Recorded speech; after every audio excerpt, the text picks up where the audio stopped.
Assalamualaikum warahmatullahi wabarakatuh. Saya dari kelompok 6 ingin mempresentasikan mengenai hukum badan usaha.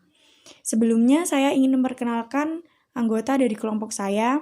Yang pertama saya Astuti Faikotu Nikmah, yang kedua Zulfa Mila Sofia, yang ketiga Rizal Fakih, yang keempat Fareza Abrour, yang kelima Miftahul Munir, yang keenam Ikrar Septian, dan yang ketujuh Fania Amanda. Badan usaha sendiri merupakan kesatuan yuridis atau hukum, teknis dan ekonomis yang bertujuan mencari laba atau keuntungan. Meskipun sering disamakan dengan perusahaan, sesungguhnya mereka adalah dua hal yang berbeda. Sedangkan badan usaha sendiri dibentuk menjadi tiga, yaitu badan usaha milik daerah atau BUMD, yang kedua BUMN atau badan usaha milik negara, yang ketiga badan usaha milik swasta atau BUMS. Badan usaha milik daerah atau BUMD merupakan badan usaha yang dikelola, dibina dan diawasi oleh pemerintah daerah. Sebagian besar bahkan secara keseluruhan modalnya berasal dari negara yang diambil dari pendapatan masing-masing daerah. Tujuan dari BUMD sendiri yaitu memberikan sumbangsih pada perekonomian nasional dan penerimaan kas negara, mengejar dan mencari keuntungan, pemenuhan hajat hidup orang yang banyak, perintis kegiatan-kegiatan usaha, dan memberikan bantuan serta perlindungan pada usaha kecil dan lemah.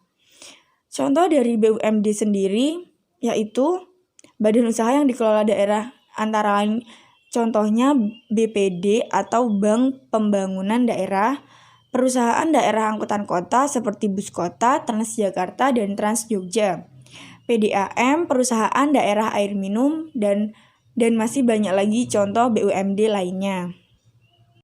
Perkenalkan, nama saya Zulfa Mila Sofia, NIM 190803101027. Baik, saya akan menjelaskan tentang BUMN. BUMN atau Badan Usaha Milik Negara adalah badan usaha yang seluruh atau sebagian kepemilikan modalnya dimiliki oleh pemerintah atau negara yang sesuai dengan Undang-Undang Nomor 19 Tahun 2003. Kemudian, tujuan didirikan BUMN adalah memberi sumbangningsih bagi pertumbuhan serta perkembangan ekonomi nasional. Yang kedua, bertanggung jawab atas penyediaan jasa dan barang yang berkualitas untuk memenuhi hajat orang banyak. Yang ketiga, memperoleh keuntungan dari semua sektor BUMN yang ada. Yang keempat, berpartisipasi secara aktif untuk membimbing dan membantu pengusaha ekonomi lemah dalam wujud koperasi masyarakat. Kemudian BUMN dibagi menjadi tiga. Yang pertama Perjan, Perum, dan Persero. Perjan adalah BUMN yang memiliki fokus memberi pelayanan kepada masyarakat. Namun karena fokus tersebut berjalan tidak dapat pemasukan untuk menanggulangi kebutuhan operasionalnya, karena itu BUMN ini sudah tidak diterapkan lagi. Contohnya PJ KAI yang sekarang menjadi PT KAI. Kemudian Perum. Perum adalah perjan yang sudah diubah, hanya saja Perum berorientasi menjadi keuntungan. Sayangnya meskipun berganti di orientasi, Perum tetap merugi dan negara memutuskan untuk menjual ke publik dan mengubahnya menjadi Persero. Kemudian Persero. Persero adalah salah satu BUMN yang dimana paling sedikit 51% modalnya dimiliki oleh pemerintah dan sisanya dimiliki oleh swasta, contohnya Pertamina. Di sini saya akan menjelaskan tentang BUMS. Pengertian BUMS atau badan milik swasta pada dasarnya adalah sebuah badan usaha yang sebagian besar modalnya dimiliki oleh pihak swasta. Tujuan dari BUMS sendiri yaitu mendapatkan keuntungan secara optimal dalam hal pengembangan usaha serta modalnya, dan menciptakan lapangan pekerjaan bagi masyarakat. Peraturan yang mengatur berbunyi, bidang-bidang usaha yang diberikan kepada pihak swasta adalah bidang yang mengelola sumber daya ekonomi yang bersifat vital dan strategis atau yang tidak menguasai hajat hidup orang banyak. Yayasan berbeda dengan badan usaha-usaha lainnya. Yayasan cenderung merupakan badan usaha yang tidak mencari keuntungan atau profit. Karena itu, yayasan lebih cenderung lebih mengutamakan kepentingan sosial dan memiliki badan hukumnya sendiri.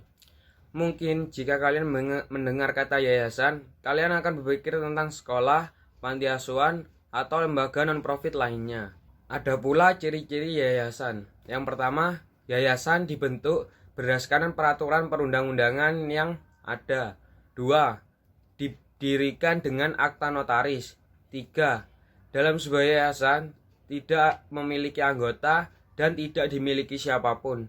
Namun, di dalam yayasan terdapat pengurus dan organ untuk merealisasikan tujuannya. Syarat-syarat dalam mendirikan yayasan: harus memiliki tujuan dalam bidang sosial, keagamaan, dan kemanusiaan. Yang kedua, harus memiliki akta notaris yang telah ditandatangani dan disahkan oleh Kementerian Hukum dan Hak Asasi Manusia atau yang bisa disebut Kemenkumham. Pendiri yayasan tidak boleh bertentangan dengan susila, tidak juga bertentangan dengan kepentingan umum, tidak melanggar peraturan perundang-undangan, dan memiliki pengurus sekurang-kurangnya 1 orang. Kelebihan dan kekurangan yayasan. Kelebihannya, membantu terciptanya keseimbangan sosial. Kekurangannya, terbatasnya dana yang diperlukan. Nah, di sini dana yang didapat dari yayasan yaitu dari sumbangan, wakaf, hibah, hibah wasiat, dan perolehan lain yang tidak bertentangan dengan anggaran dasar dan peraturan perundang-undangan.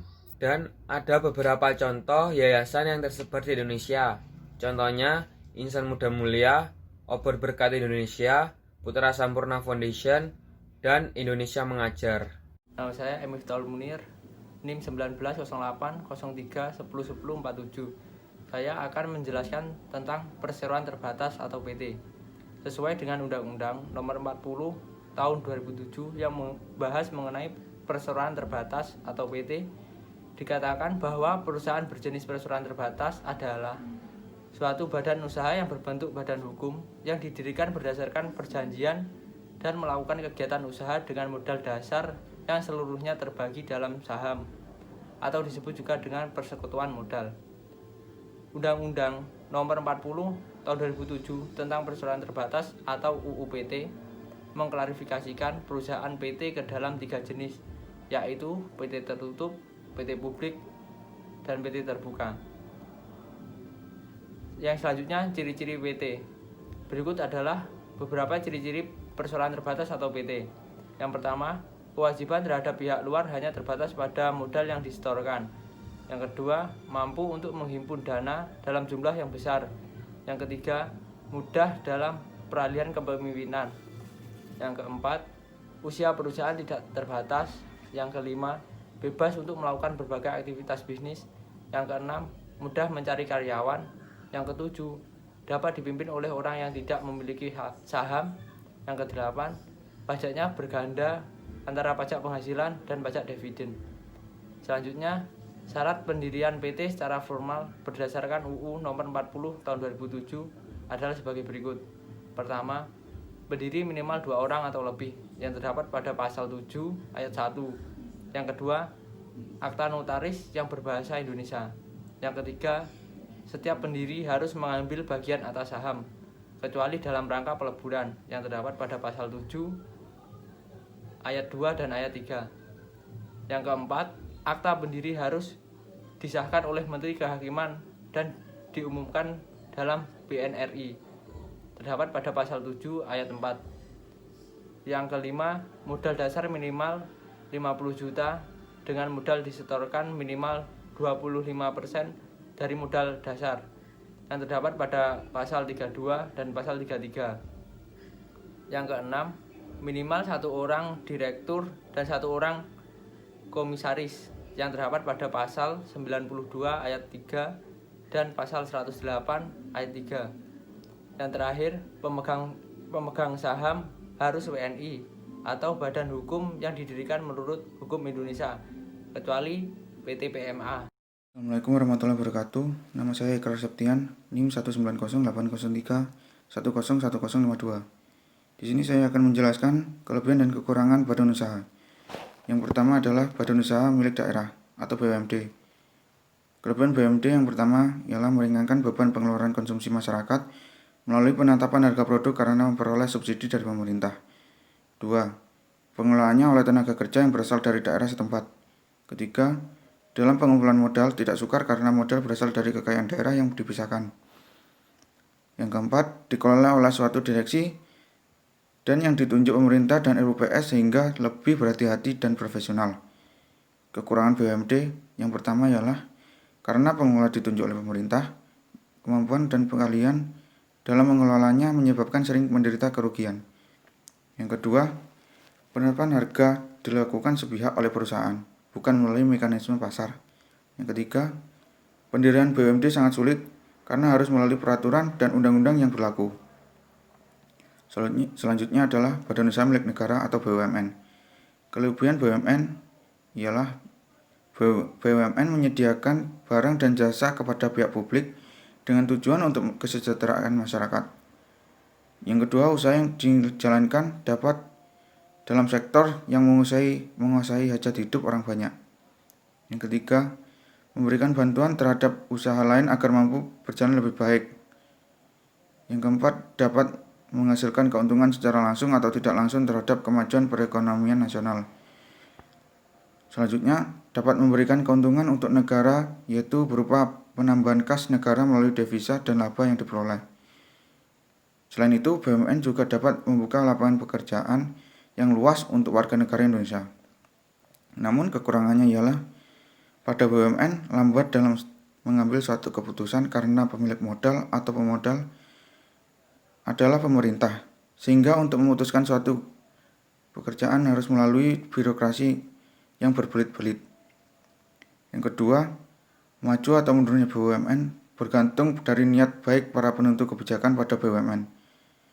Yang ketiga, pada BUMN rawan terjadi korupsi.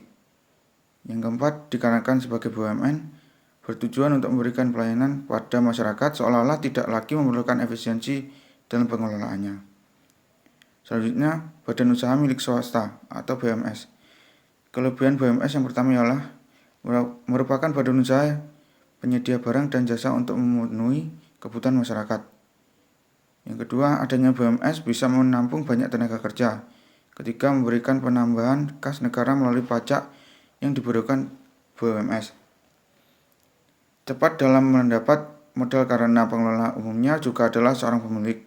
Selanjutnya, pada BUMS cepat dalam mengambil keputusan karena pemilik modal juga kadangkala adalah seorang pengelola. Kekurangannya ialah BUMS sering terjadi silang pendapat antara manajemen perusahaan dengan serikat buruh atau pekerja. Kedua, BUMS sering kurang perhatian lingkungan karena terlalu mementingkan laba. Ketiga, pada BUMS sering kesulitan dalam mendapat dan pinjaman. Assalamualaikum warahmatullahi wabarakatuh.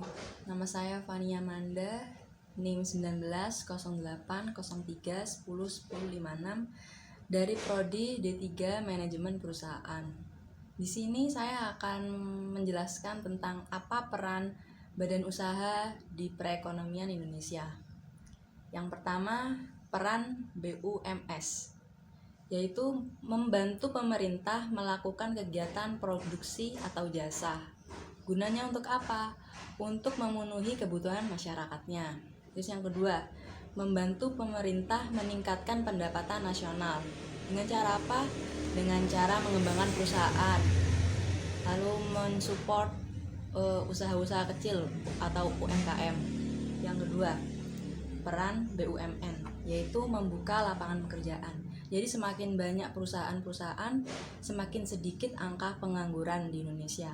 Yang kedua, membantu pengembangan usaha kecil.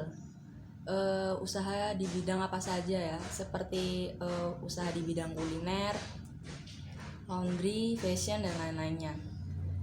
Selanjutnya, peran BUMD sebagai instrumen daerah untuk menata perekonomian daerah. Jadi memberikan sumbangsih perekonomian kepada daerah tersebut. Yang kedua, menghadirkan pelayanan prima bagi masyarakat. Jadi peran badan usaha itu sangat penting untuk perekonomian Indonesia, guna untuk mewujudkan kesejahteraan masyarakat Indonesia secara keseluruhan. Sekian presentasi dari kelompok kami. Semoga bermanfaat. Kurang lebihnya mohon maaf. Wassalamualaikum warahmatullahi wabarakatuh.